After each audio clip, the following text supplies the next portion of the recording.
Come.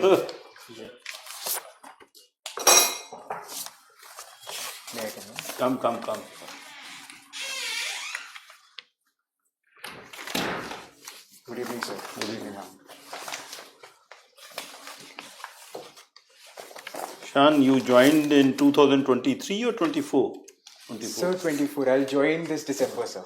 Acha, only this December? Yes, sir. You were on the EUL? Yes, sir. Okay. Now, December means just right. Yes, sir. On the 9th, I'll be going to Nagpur. Okay. You are joining this. So, The interview is? so the date isn't out yet. Oh, date is not out.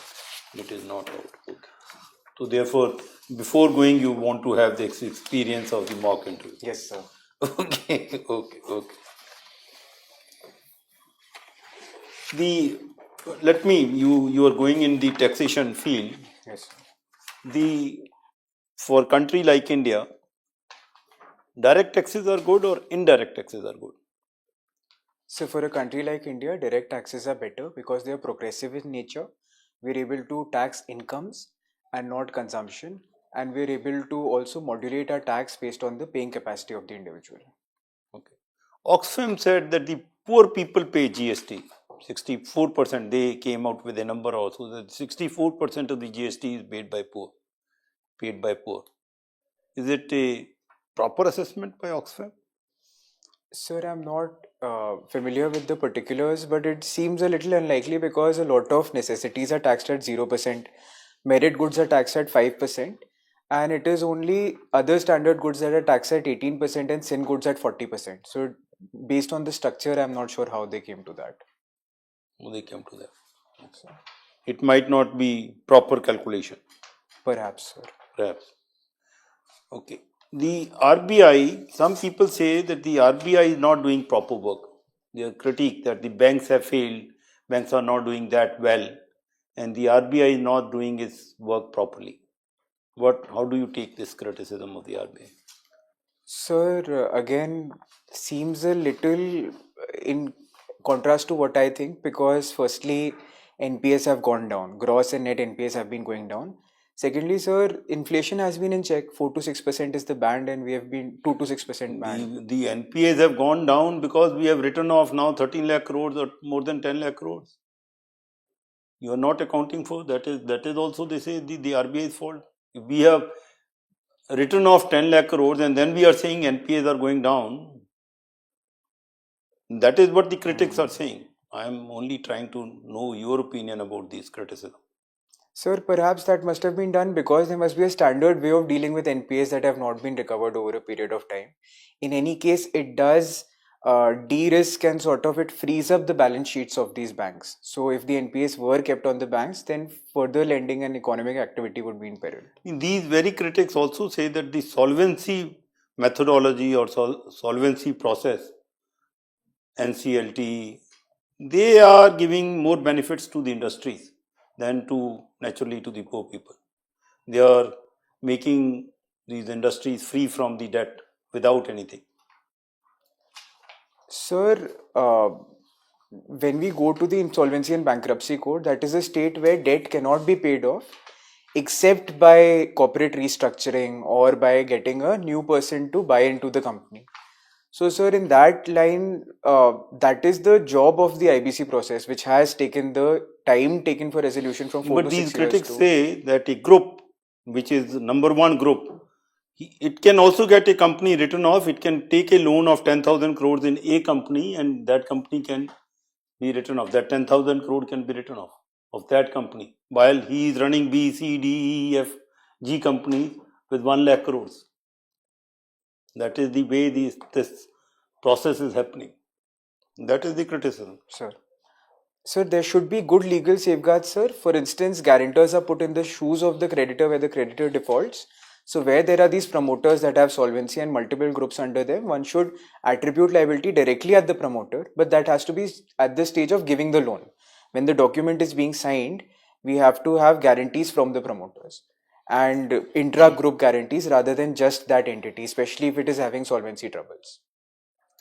This process of IRS appearing for the IAS or IRS appearing for the IPS is also called Sanskritization. which you have studied in sociology, do you think that it is also a Sanskritization process in this of the civil services? Sir, it's a most interesting perspective because that would... That is what Yes, sir. I have read. I have read in sociology and I have read in Sanskritization word in the services. This is Sanskritization word in the services. We are copying a service. There we are copying the higher caste. Here we are trying to copy a service.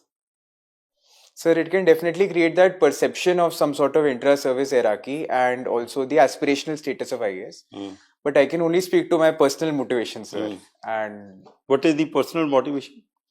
Sir, two things primarily. First is diversity. The IAS opens lot many opportunities to work at district level, at various departments, and a whole diversity of portfolios. Sir, the second is that one reason I wanted to appear for the exam was to have very good on-ground exposure of being in villages, of being in the smaller cities, of seeing governance up close. That is closer to the job. Why are then opting for custom and central excise or customs and indirect taxes? Why are you opting for that service also? Sir, similar reasons, but maybe not as intensely. So that's why it's number 4. No, you are opting for that service also. Village you will Which village will you go in the customs? or even in income or even in income tax. Indirect taxes. Even the income tax he has got last year. I am not asking that. Yeah. But in the indirect taxes, I am trying to understand अच्छा, your इसमें logic. option दिया है? Your logic. Okay. Your logic about that option. So similar logic, diversity, because there's customs, excise and duties, so export duties and so on. Secondly, more ground exposure in terms of we are attached with airports and ports, and there's a lot more on the ground field experience with GST raids and all of that. So. But some people say that the IAS has failed the nation. And a lot of IAS officers write about this. Don't you agree with this statement? There were articles in the press. N.C. Saxena, who was the director of the academy, the Basna, he wrote this article. Do you agree with this statement? Sir, I believe that all services have their shortcomings, and there have been previous shortcomings like the license quota raj or regulatory cholesterol or not moving things along fast enough. But to say that it has failed the nation would be to disregard its role in free and fair elections, in ensuring the basic necessities and infrastructure build up in the growth story that we've had. So there are certainly many lessons that we can learn from the past. Okay, 3 challenges of civil service today. Sir, the first challenge could be the overemphasis on procedure and impediments to innovation. The second challenge could be absence of integration of digital or e-processes right at the district level or at the subdivisional level. And sir, the third challenge would be, and this is a challenge faced by the civil servants also, absence of real-time data, which is only there for some dashboards, etc. But data-driven decision making could benefit from more real-time data and feedback. Okay. I see that you have graduated from NLU, which is a top tier school, law school. You could have easily gone into corporate law and earned a lot of money also, a good lifestyle also, and maybe also served the nation as a judge also later on maybe. So why did that not attract you as much? Sir, there were 2 reasons, and the first had to do with direct public interaction. So within corporate law, you're servicing big clients and you're helping their companies. And as a judge also, it's about dealing with just litigants. But a civil servant gets the opportunity to deal with every person, to deal But with the judges common are person. dealing with litigants who are normally very poor people also. A person who is suffering, he goes to the judges. Or even as a lawyer, not a corporate lawyer, you could have been a criminal or civil lawyer. That would have been actually getting in touch. Do you think our district collector is more in touch with the ground realities than a lawyer who is actually representing a litigant? Sir, it's also about scale. So I feel like in the 90s, the frontier of justice was with the justice system, where we had cases like MC Mehta, etc. Now I think the frontier of justice is in terms of applying the laws that exist. Very far-reaching judgments exist of good governance, of environment and so on. And now I think the frontier is at the district offices. Moving on, you have special interest in ADRs, it seems, mediation and alternative. So, Indian legal system is clearly choked. and it is not going to be sort of unchoked anytime soon. Why do you think ADRs have not really made that much of difference, whereas these were supposed to be the ones which unclog the system? What's the problem with ADRs as of now? Sir, four reasons why ADR could not become the antidote to pendency, which they were supposed to be.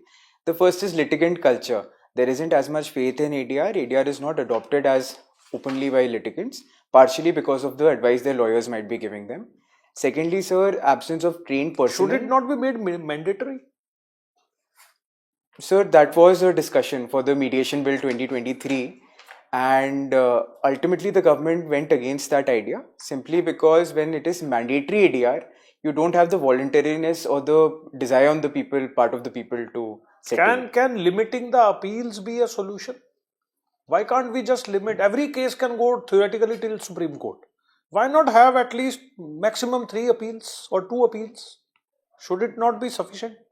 Maybe for civil law, not maybe for criminal, even for minor offences, etc. Absolutely, sir. In fact, the structure of the constitution is such that is what was intended. Now we're using Article 136 special appeals and bringing a lot of appeals in. So we need to definitely limit the jurisdictional thresholds for appeals. Okay. Sociology is your subject. So, Tell me what, according to you, are 2 or 3 major sociological challenges for India presently and in coming, let's say, next 10, 15, 20 years? Sir, first challenge is capabilities deprivation. We've been working on education and skilling, but in light of global shifts, a lot more needs to be done. The second is identity, the role of caste, religion, etc. in defining Indian identity, and that can lead to fragmentation of national identity and consciousness. So, thirdly, the churn that we are seeing right now is a churn in youth culture, which is that a lot of mental health issues, a lot of maybe because of educated unemployment in other areas, there's a lot of churning there. So these would be 2 things that I would seek to address. How do you address these things? Sir, capabilities can be addressed primarily by good education and good health, and we can look at existing models. Some states have done a very, very good job on this. We just need to replicate those. When it comes to the fragmentation of identity, various steps are being taken, like the UCC, uniform laws. We need a better civics curriculum and a better curriculum that enshrines civic nationalism in the people. And with regard to the youth situation, we need better counseling, and we need to look for better placement opportunities and systematize the system of placements and internships. Okay, thank you. Good evening, ISHAN. You are a civil servant and are a sociology student. Can you do a SWOT analysis of your own self with the perspective of being a civil servant? Yes, ma'am. I would say that within strengths, I'm a very open person, very open to learning, and resilient and disciplined. My weaknesses could be several. Sociologically speaking, I have grown up in a certain region north of India, so I might not understand, let's say, cultural peculiarities of other places. Opportunity for me would be to have more on-ground exposure to understand the lives of every common citizen, and especially people different from myself. And one threat in the service is to get very silofied and to get far apart from the people we are serving. That's why you want to join the IAS. Yes, ma'am. Income tax. So, okay, coming back to your income tax. Income tax is considered the progressive tax, whereas GST is the regressive one. You think is it we can levy income tax beyond any limit, because otherwise then there would be problems. It cannot be limitless. So what are the avenues wherein more tax collections can be explored? Ma'am, I absolutely agree with you. In the 90s, at some point before the 90s, we had a very high 90% income tax for some top brackets, and that was a deterrent to innovation and investment. So what we need to do is precisely that. We need to increase our net. One is digital taxation, digital services and streaming services. India has been pushing abroad also for this, and there's pushback from the developed countries, but that is a big chunk of tax we are missing. The other is we need to address base erosion and profit shifting, where companies shift tax off to tax havens. That is where a chunk of it is going.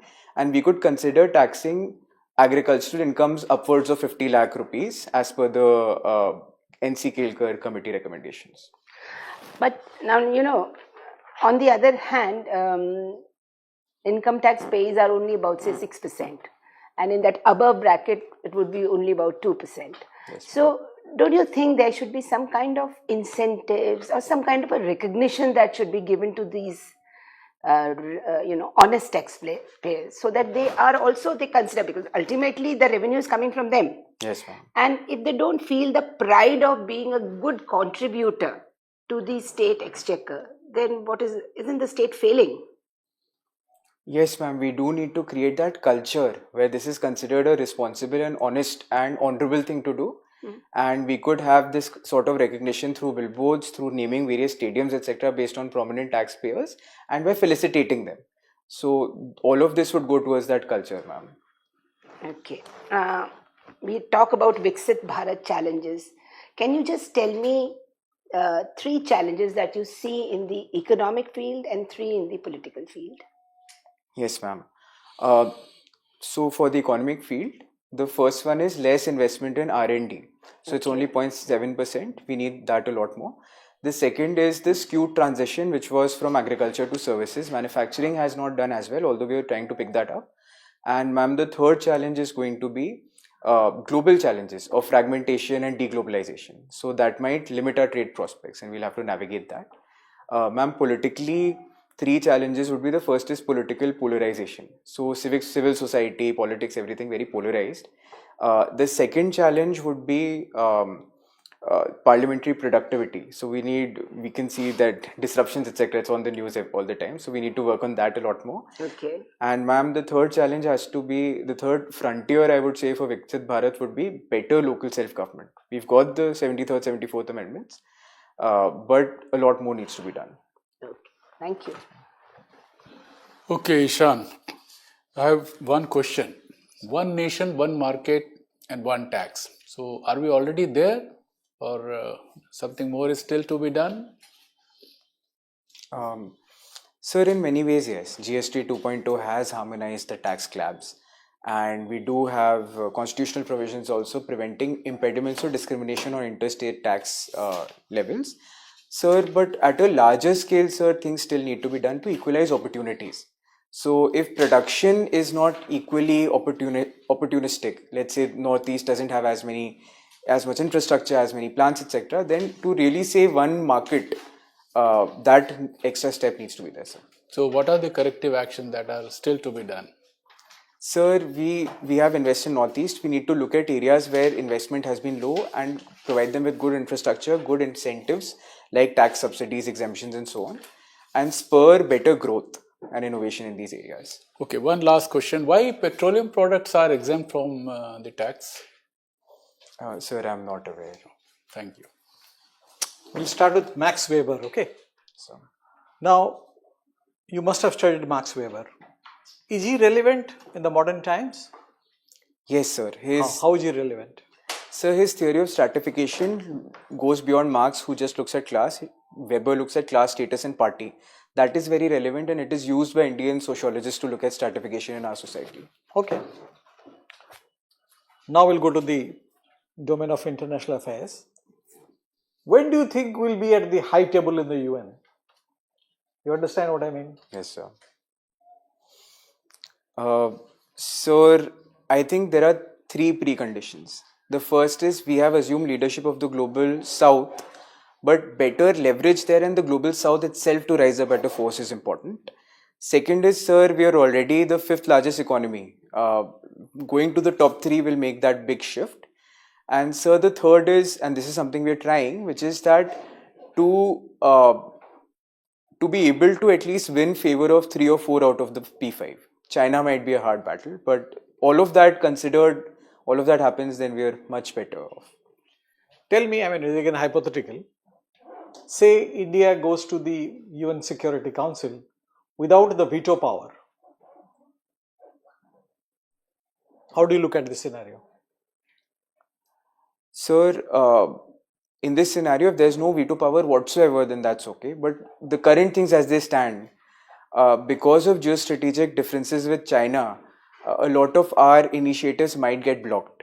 And that would mean that we would not be at full liberty to pursue as national or strategic interest. Okay.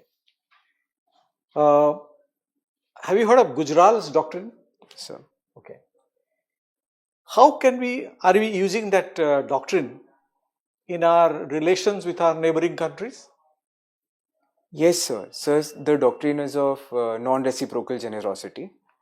And we've been extending lines of credit whenever there is any. So we are sending aid to Sri Lanka right at this moment, sir. So whenever there's any humanitarian disaster, we send aid. Then we've been upgrading our power grids with Nepal, Bhutan, Bangladesh. We've been setting up train lines, gas pipelines, oil pipelines, and so on. So we've really been trying to boost their infrastructure and provide better economic opportunities and infrastructure to these places. My last question. So, India is called the international pharmacy. yes, sir. Pharmacy of the world, really. How do we leverage it internationally? Sir, we call that because we're very, very good at creating generic drugs at great scale for very low cost at good quality control. We have been partially doing this. We've been leveraging it at least in Africa quite a bit, where we send quite a few of our consignments there. And we did it from Vaccine Maitri. I think what needs to be done more is, sir, to have a more rational and, let's say, holistic mapping of all the markets, and to start signing MOUs and sending it across even to Latin America and Southeast Asia, wherever it is necessary. Thank you. Thank you, sir. What are the problems in South America these days? Sir, what is prominently in the news is Venezuela, and problems are 2 or 3. One is Venezuela. Yes, Second, sir. Cartels and Venezuela. Second is the democracy deficit. Not all places are democratic. Third is erosion of the Amazon and deforestation there, ecologically. And the fourth is generally that's also a third world area, so poverty and those issues might be there, sir. Okay, thank you. Your interview is over. Thank you, We'll sir. call you for feedback.